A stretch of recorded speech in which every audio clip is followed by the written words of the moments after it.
Black Power. This is Underground Warrior TV. I'm Black at y'all with another video, another hot video. Stay tuned for some dynamic. I'm making things crystal clear for your mind. You know what I'm saying? For that third eye, open up your third eye for a moment. Get this real live information. You know what I'm saying? You probably already know this information, but you ain't never heard nobody break it down like the way Underground Warrior TV break it down. You feel what I'm saying? You know, always hold strong to what I know, not what I believe in, what I know. You see what I'm saying? I always knew that the Nation of Islam never had anything to do with the murder of Malcolm X.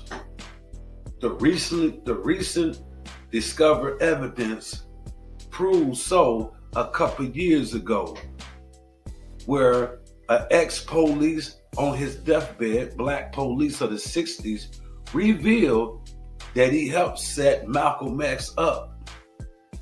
And it's been on his mind all this time. And he felt guilty for having involved himself in the murder of Malcolm X. We're talking about an ex-New York police who worked with the CIA and the FBI that killed Malcolm X. The two Muslim brothers from the Nation of Islam was exonerated. The third Muslim was a member of the Nation of Islam at one time. He was under suspension at the time of the murder and assassination of Malcolm X. Thomas Hager is the one who said that he is the gunman, and the two other people that they got involved with him they're not the ones. He's tried to exonerate those people and tell those people they did not have anything to do with Malcolm's murder in the beginning. But the government wanted to frame the Nation of Islam. You see what I'm saying? Khalid Islam, who's no longer with us anymore, passed away. He did 2 decades in the penitentiary based on a lie that the government planted. The government said he was in the ballroom, but he was at his girl's house. The other brother was at his wife's house. You know what I'm saying? Muhammad Aziz. They filed a lawsuit against the government when they got out because the Innocent Project program is the one who found them to be innocent and worked on their case and met with a DA about this situation. You see what I'm saying?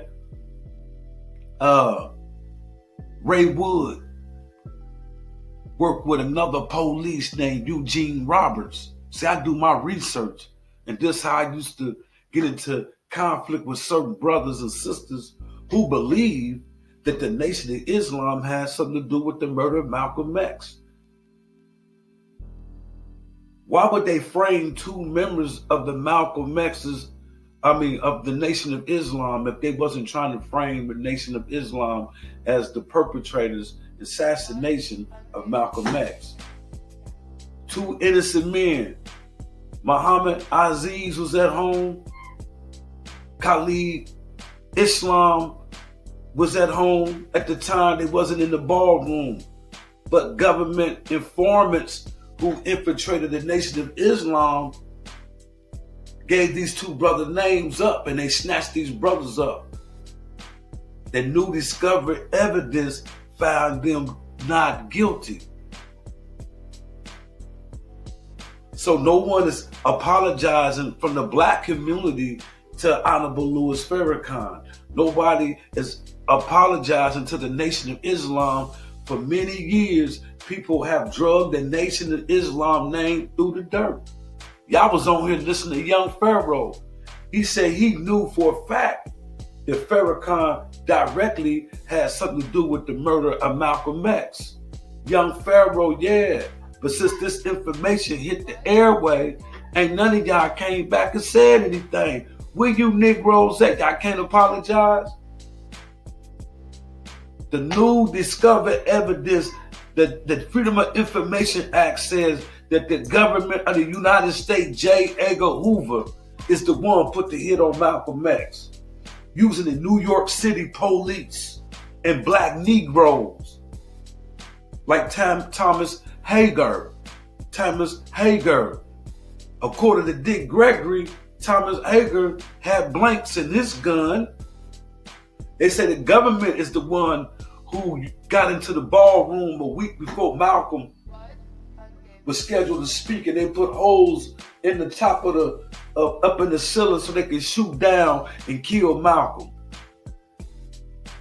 See, it's deep when you start to do your studying. Niggas was telling me that Farrakhan killed Malcolm X. For years, niggas used to tell me this. I didn't believe it. Do I believe the Nation of Islam have anything to do with Khalid Muhammad being murdered? I don't know. I do say that it was wrong for the Nation of Islam and the Minister Louis Farrakhan to shun Khalid Muhammad for speaking the truth about these snakes, these Neanderthals, these devils. He was speaking the truth. But you know, when you don't represent yourself, you represent an entity or represent a nation, you don't speak all the time for yourself. Because when you're a representative of the nation, you got to speak for your nation. Sometimes you can't speak in regard of how you feel. Sometimes you got to speak in regard of the nation. So that, I don't know if that's a punishment. I do think that when Honorable Elijah Muhammad back in the day gave word to all his ministers not to speak on the situation what happened with John F. Kennedy when he got his brains blew out by a driver. Y'all can watch that. The driver, the one that shot that dude in the face and blew his brain backwards. That's why his wife was trying to put the brain back. The driver blew that dude's head off. That was an inside job by the government. But anyway, a lot of our people was in love with John F. Kennedy, you know, why he backstabbed him. Like, you know, a lot of our people is in love with Bill Clinton. He ain't never did shit for black people, but locked black people up under mass incarceration, 3 strikes. Him and Joe Biden, you know what I'm saying, coined that crime bill. You know what I'm saying, Senate Bill 2. You don't think I know about that? But people was in love with John F. Kennedy like they was in love with, you know, old Clinton. You know what I'm saying? You know, we still trying to get people in the nation to join us. I guess that's how, you know, Honorable Elijah Muhammad speaking. So he telling his soldiers that in each mosque there's speakers and national spokesmen for the nation don't speak on the John F. Kennedy murder. Malcolm X did it anyway. So I think that's a violation. I don't know, you know, I thought it was a violation for whatever Malcolm and Elijah fell out with. I think it was premature for Malcolm to take the information and, you know, that was twisted and give it to the world, the white world. See, the white world will take the information of in-house beef and continue to divide the people because they know about in-house beef. But we young in the struggle back then in the 60s. Malcolm was young. Got to understand, he died at 39. So I think it was a mistake from a war standpoint not to let the white world know about our in-house beef. I think we should keep in-house beef within this, you know, the circumference of our organization. You see what I'm saying? So, you know, we learned from Malcolm's mistakes. So it's good that Malcolm was here. And Malcolm was hated because he was a Pan-Africanist. When he embraced Pan-African, the belief of the philosophy of being a Pan-African, that's when the American government put the murder on him. Even Dick Gregory tells y'all, and I'm going to show y'all a video where Dick Gregory speaks on that. I'm going to come with some vital information where other people going to give you information to parallel what I'm speaking on. You feel what I'm saying? So the government of America, the CIA and the FBI, been doing this a long time. They good at staging things. They stage coups in Africa and across the world. When they want a leader out of power, cross seas, They pay for coups to overthrow the particular person in power. You feel what I'm saying? You dealing with the FBI, the CIA, you dealing with the most wickedest people on the earth. These people enslaved my people. They enslaved us and ain't paid us 1 red cent of reparations. So I'm hip to their operations. Negroes ain't hip to their operation. Ain't nobody apologize to the Nation of Islam. This is Savior's Day, February 26th, and I'll come in and bring this particular information to the world before, this so-called, what they call it, Black History Month is over with. I want the kids to tune in, or y'all can teach the kids about this particular segment. Y'all ain't got to give them this raw, uncut how I come, but y'all can tell them that the real murderers of Malcolm X, are the FBI and the CIA, not Farrakhan. Quit telling your kids that false shit, just like Santa Claus. Quit telling your kids lies. You could go anywhere in the world who murdered Malcolm X. They keep saying the Nation of Islam after the newly discovered evidence suggests that the New York City police and the FBI acted in the murder of Malcolm X, not the Nation of Islam.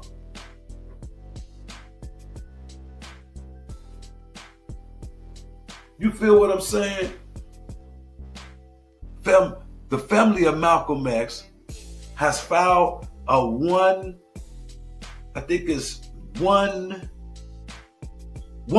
million. It should sue for $1 billion. $100 million in the murder of their father. Malcolm X's daughters and the family of Malcolm X has sued the government, New York City officials who were policing those times in the state for the murder of Malcolm X. Now, why have not a lawsuit been lodged against the Nation of Islam if the family feel the Nation of Islam has something to do with the murder of Malcolm X?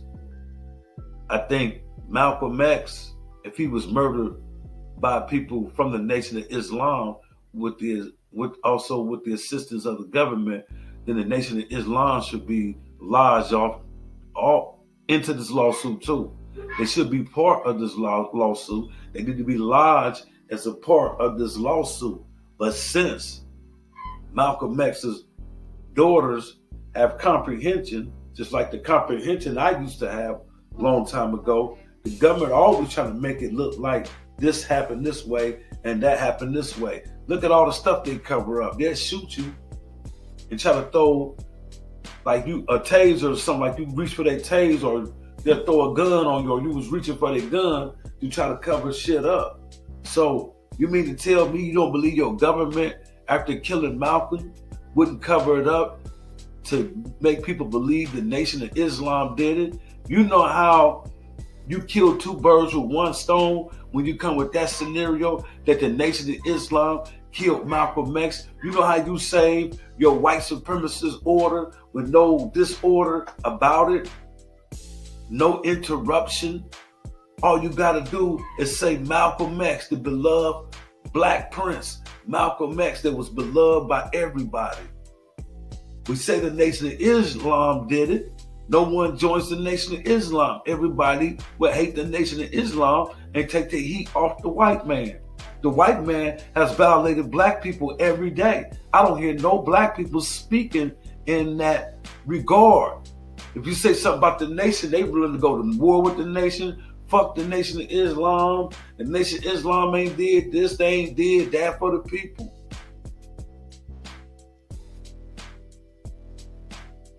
I'm not in the Nation of Islam. I just respect the Nation of Islam from an economic blueprint. Ain't no economic blueprint of self-reliance, of having your own nation or having your own businesses since Marcus Garvey, the father of African, Pan-African. You know what I'm saying? Malcolm was a Pan-African. That's why he had to die. That's the most feared philosophy on the planet. All Africans uniting. Because a Pan-African believe no matter if you're in the Caribbean, if you're in America, if you're in England, no matter where you at, you're in Africa, Botswana, no matter where you at, Nigeria, Egypt, no matter where you at, if you're African, we one family. And we should be united and move as one family.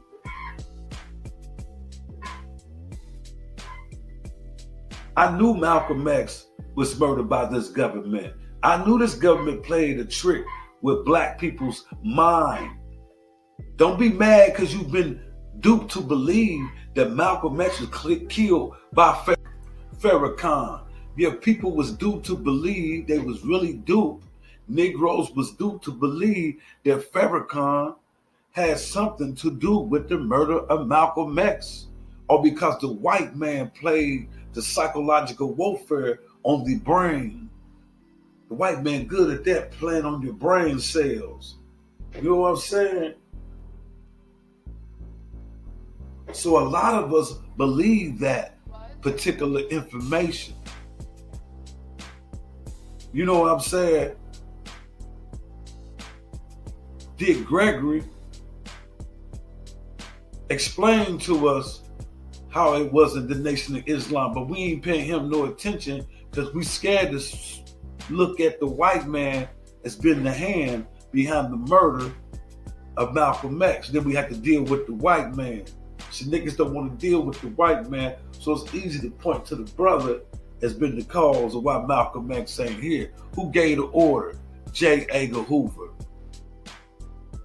Your government gave the order to kill Malcolm X.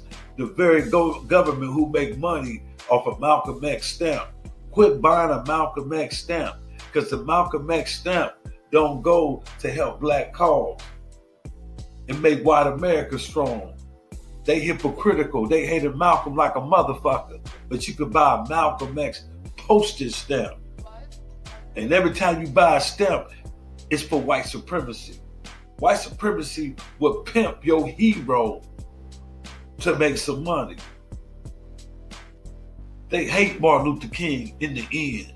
That's why they murdered Martin Luther King in the end. He was their friend when he first started out, but when he started flipping on them, visiting Honorable Elijah Muhammad and asking for $10 billion and stopping people from going to the Vietnam War, they had to execute that brother.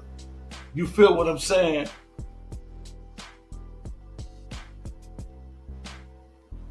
Yeah, I already knew that the Malcolm X murder was done by the United States government. I already knew that. You know what I'm saying? Malcolm X family files a lawsuit against the government, not the Nation of Islam. You know, let's get into these videos and I'm gonna show y'all what I'm talking about.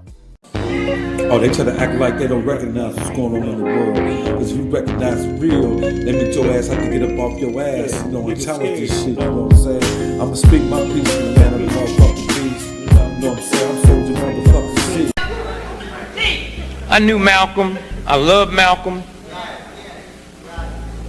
Malcolm called me the Sunday that he died. I was working Basin Street East. He said, "Brother Greg, you coming by today?" And I said, "Malcolm, I love you." And I said, "I love you so much, I don't even want to take a chance to be there." He said, "What do you mean, Brother Greg?" I said, "Well, I close tonight, Sunday night at Basin Street East." And I said, "But I had my wife book me a flight into Chicago at 8 o'clock this morning, and I'm going to Chicago, and I had way beneath my salary booked me into a college about 10 miles from the airport. And I'm going to go there and speak this afternoon, and I'm going to stay there until they tell me you dead. Because I'm not going to let this government get two of us for the price of one. And I'm going to call Adam Clayton Powell when I finish talking to you and beg him not to come there." because today the United States government gonna get you. And I'm not gonna be there. I love you. I don't even want to take a chance of my heart changing. So I went to Chicago. And when they came and they told me Malcolm's been killed today, I got back on the plane and came back here. Malcolm was killed because of another brother named DePinto. A lot of people thought he was African, but he was East Indian. He was born in Nairobi. He's the one that changed Malcolm's head from black nationalist to Pan-Africanism and made that connection from here to there.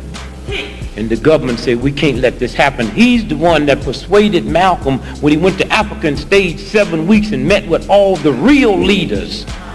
And then he's the one that discussed with Malcolm of bringing racism to the doorsteps of the UN.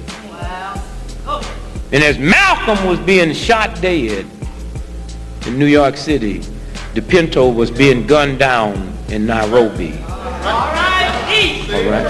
Same time. All right. Same time. So don't tell me about no black Muslims. That's a fact. That's a fact. The same time. Same time. Malcolm was being gunned down. Now, let me finish this by saying this. And you folks out there on radio, when we cut off, that's why you should be here. Yeah, y'all come on down. Yeah. We'll be here. We're not, you know, if you get here late, we'll be here next week. Just wait on us. You ain't got nothing to do. Nothing to do. Now, let me show you how this white racist system treats black folks. The black folks that they got to kill Malcolm, Malcolm was standing on a stage like I am. They threw a smoke bomb in the back. When everybody got to watch the commotion, the brothers ran up with double-barrel shotguns and shot him.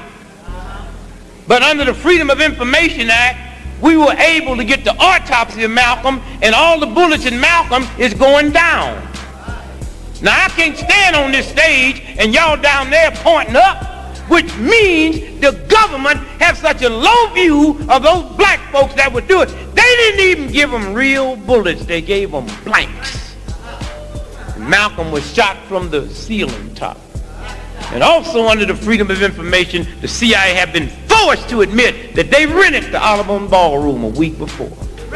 And that's when they went in there and tore them walls out and put them guns in the wall and shot him from a downward projection. That's what this game is about.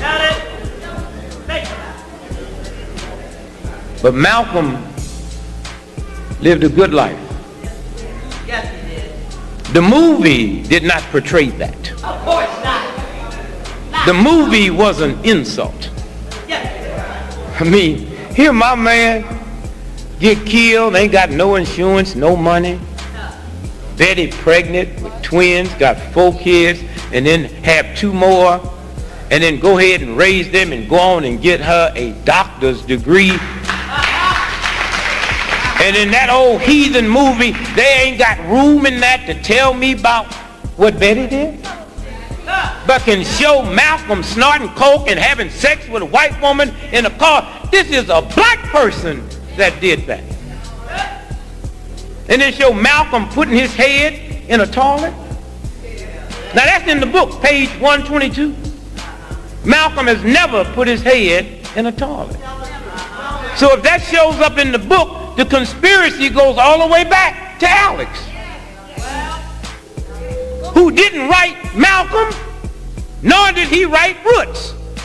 A white boy, the senior editor of Playboy magazine, Murray Fisher, wrote both them books. And as we stand here now, them 2 books makes about $7 to $8 million royalty right now every year. Then how come when Alex died, they had to auction off his stuff to pay off his bills? How come they didn't attach his royalties? Because he don't get no royalties. That's the game. All right? The whole book's a lie.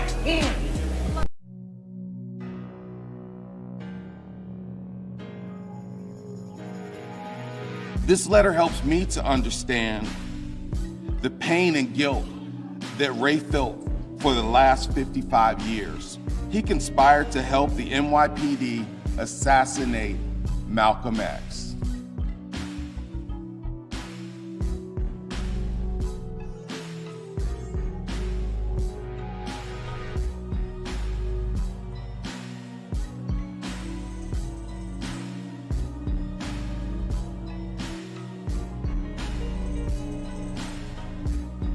On behalf of Ray, he wanted the world to know that he is deeply sorry.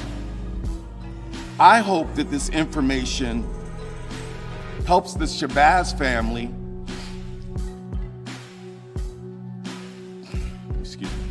to more clearly understand what happened to their father on that horrible day.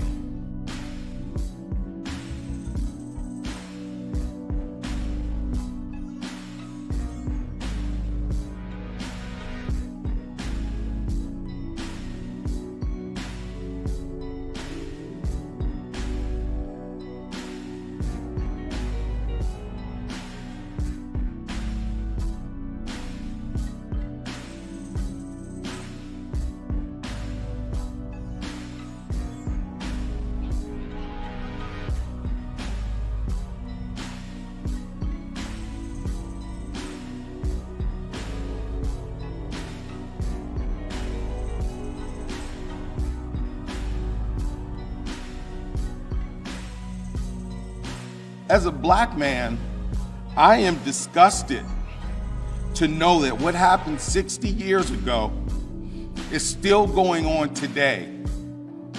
We are living under J.Edgar Hoover's Jim Crow system of policing our black and brown people. He is the architect of these constant injustices and tactics against our people.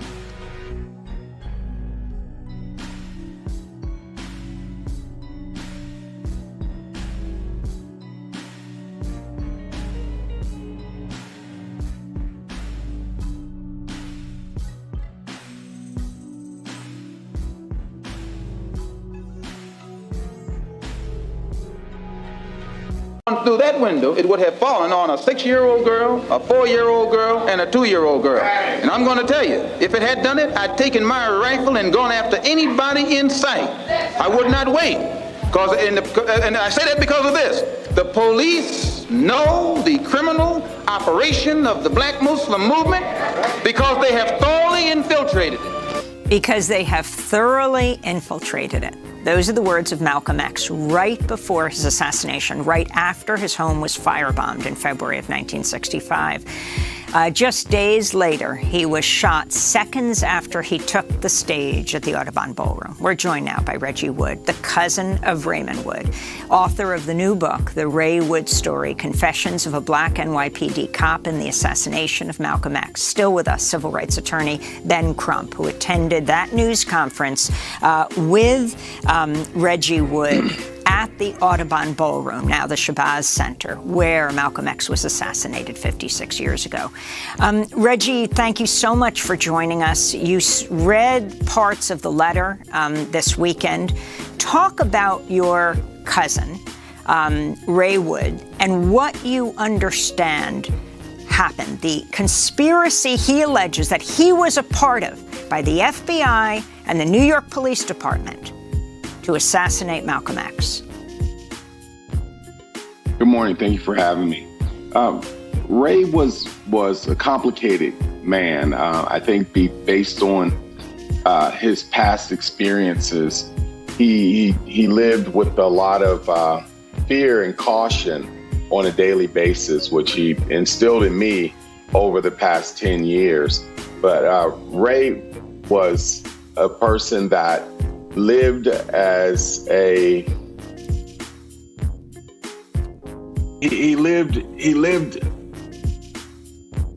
as a very quiet and reserved person because of what he had experienced. He witnessed some horrible things firsthand and also realized that he was a part of it after the fact. And so therefore, Ray was told by his handlers that not to repeat anything that he had seen or heard, or he would join Malcolm. Therefore, for 46 years, Ray separated himself from the family and in fear that he would put us in danger. Ray lived alone many years, and he finally, in his final years, when he realized that his cancer was reoccurring, he wanted to reconnect with family because he didn't want to die alone.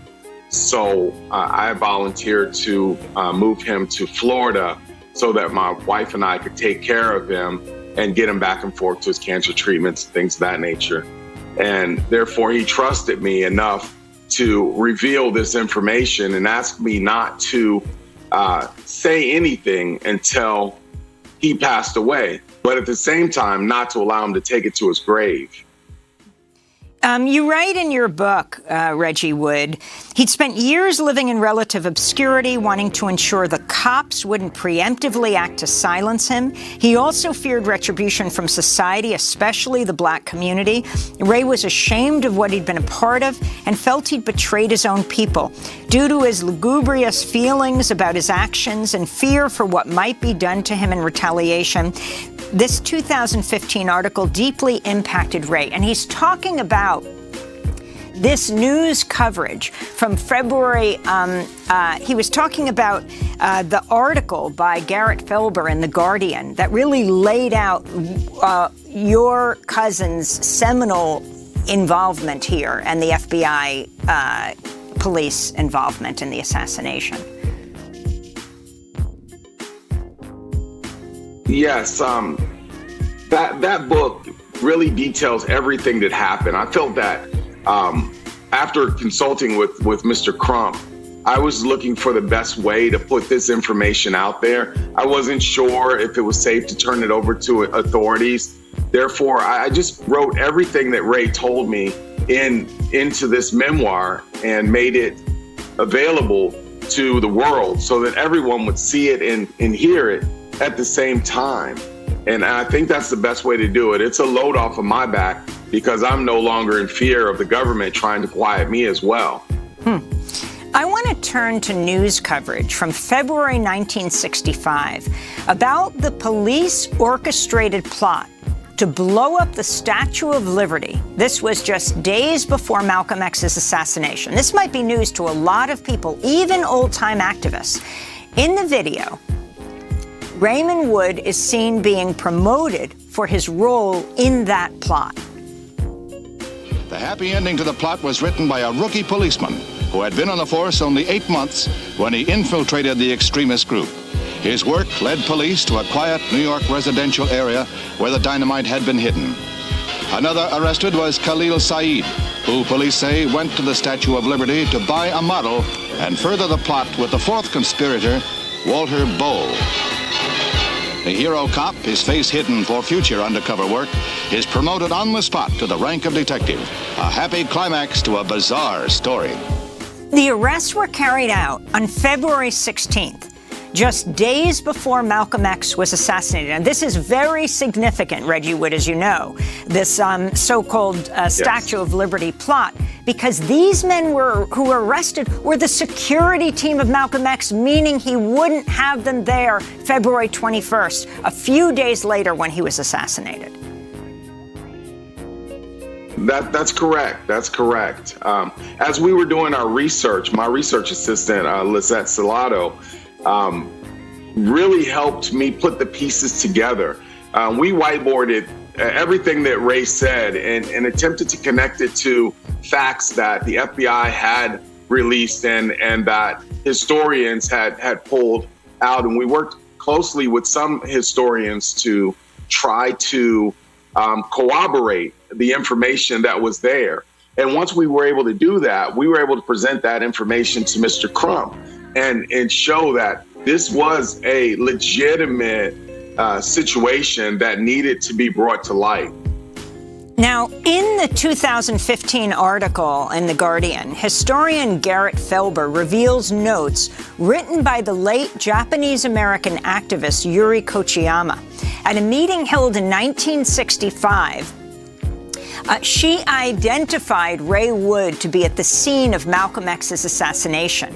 She wrote, quote, Ray Woods, she wrote with an S, Ray Woods is said to have been seen also running out of Audubon, was one of two picked up by police, was the second person running out, Urey wrote.